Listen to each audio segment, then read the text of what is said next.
Sometimes sadness just creeps in unexpectedly. Like it wraps you up in a weighted blanket, soft yet heavy. Yeah, It's like it's just part of being human, right? absolutely. There's this intriguing idea that being sad isn't something we need to fix or rush away. It's just, a natural emotion. Exactly. And um it's kind of liberating when you let that notion sink in. Sadness isn't a flaw or a Hmm. mark of failure. It's just a state of being. Right, typically we, try to dissect every feeling as if it were a problem to solve. Like there's this internal audition going on. What's wrong? What did I do to deserve this? Yes. And the real twist here is embracing sadness instead of fighting it off. When we allow it to be, instead of trying to forcibly push it aside, it actually can transform True. us. But don't you think sometimes it's, useful to analyze why we're sad? I mean, isn't it important to pinpoint the cause? That's a fair point, but here's the thing. Often, when we overanalyze our sadness, we attach so many judgments to it, like it's something wrong or broken. Instead, if we Yeah. just acknowledge it, it flows through us. So, in a sense, you're saying that, the act of just feeling without labeling it can be kind of, healing? Precisely. It's like learning to ride the waves of emotion, waves that rise, peak, and eventually they ebb away. Right. I like that imagery. It makes me think of those moments when a cool breeze suddenly brushes past on a hot day. Refreshing and, natural. Exactly. And it's about seeing sadness as a part of the whole life's rhythm. Like instead of thinking it's a glitch or mistake, we could view it as a signal, a reminder of the depth of our experience. Absolutely. But what about those moments when sadness seems to alienate us? When it feels like too much to carry? That's a great question. Sometimes the heavy part isn't the emotion itself, it's our resistance to it. When we fight sadness, we kind of give it more power. Right. Instead, if we just sit with it, even if it's uncomfortable, it softens. So it's like, reducing friction by, not fighting the inevitable tide? Exactly. It's like you're letting water erode the rough edges. When you accept sadness as a visitor instead of a foe, you allow it to speak its own truth. Hmm. Interesting. But don't you think there's a danger in, not doing anything about it at all?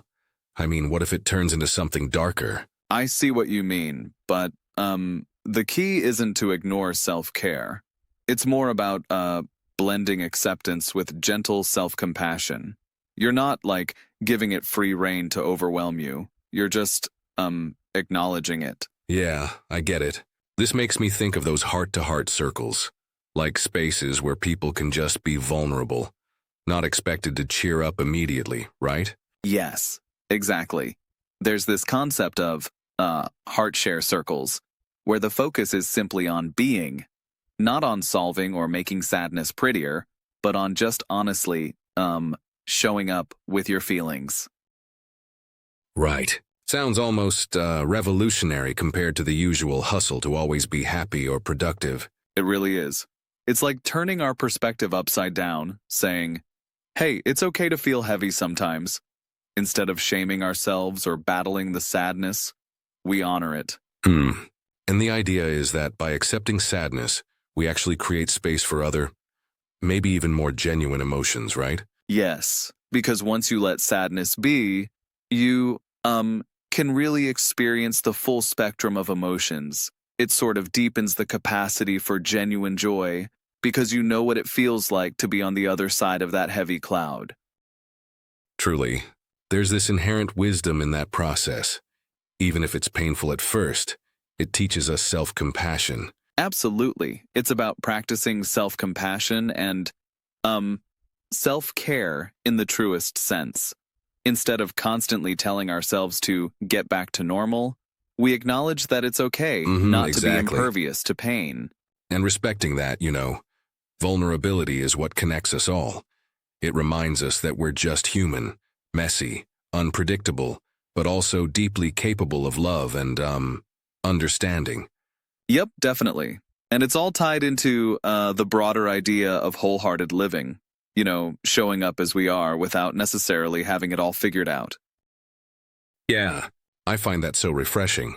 So many times we're bombarded with messages urging us to always appear strong and joyful. Exactly. And that pressure is immense. But if we allow ourselves to explore sadness without judgment, it reveals some of our most honest truths. It's like, peeling back the layers to discover what really Right. matters. I like that. It's kind of like accepting all parts of the self, even those that might seem broken at first glance. Yes, exactly. And, it challenges the notion that emotions need to be fixed or eradicated. Instead, they can simply be experienced as they are. However, I sometimes wonder, in a world that constantly prizes happiness, how do we cultivate that level of acceptance? That's a really, valid concern. It actually takes practice, repeatedly reminding yourself that feelings like, sadness are natural. It's a mindset shift. Yes, indeed.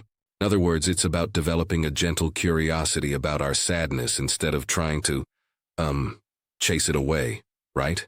Exactly. Instead of asking, how do I banish this feeling? We could ask, what can this emotion teach me right now? It's a subtle but powerful change. And that curiosity can lead us to understand our own needs much better, like discovering what nurtures us in those low moments. Right. It's like your inner compass, guiding you to practices like mindfulness, self-care, even therapy if needed. It reinforces that, being sad isn't a failing. It's a whole complex part of our emotional life. Yep. So it's kind of a call to, be more human, accepting every part of our experience without feeling rushed to change it. Precisely. And, this perspective even extends into how we approach our personal growth. Instead of insisting on a nonstop quest for happiness, we can celebrate the authenticity of all our emotions, the ups as well as the downs. Yeah, exactly. It does.